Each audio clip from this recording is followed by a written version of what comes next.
আসসালামু আলাইকুম বন্ধুরা।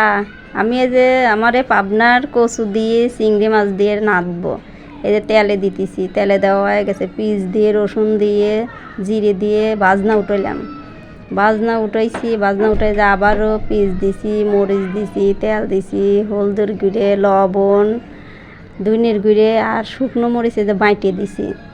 আপনারা এভাবে একদিন রান্না করে খায়া দেখবেন যে ভালো করে আংছায় নিছি।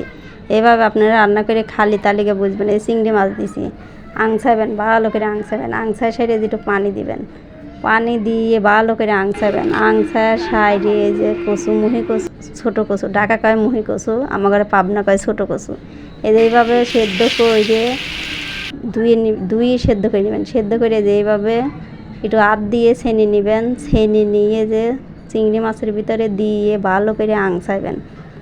আংছার সাইডে যে সুন্দর করে আংছাবেন। আংছার সাইডে যে পানি দিছি, পানি দিয়ে ডেহি থুবেন।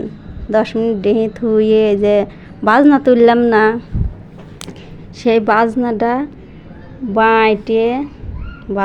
বাইটে সাইডে তরকারির ভিতরে দিবেন।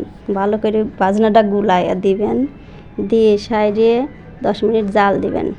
জাল দিয়ে দেখবেন যে সেই মজা হয়েছে তরকারি। এইভাবে আমি যেভাবে রাঁধছি এইভাবে রান্না করে আপনারা খায়া দেখেন বন্ধুরা, সেই স্বাদ লাগবে নি। আমার ঘরে পাবনায় এইভাবে তরকারি রান্না করে, আপনারা এইভাবে তরকারি রান্না করে খায়া দেখবেন। ভালো লাগলে লাইক, কমেন্ট, শেয়ার আর আমার জন্য দোয়া করবেন।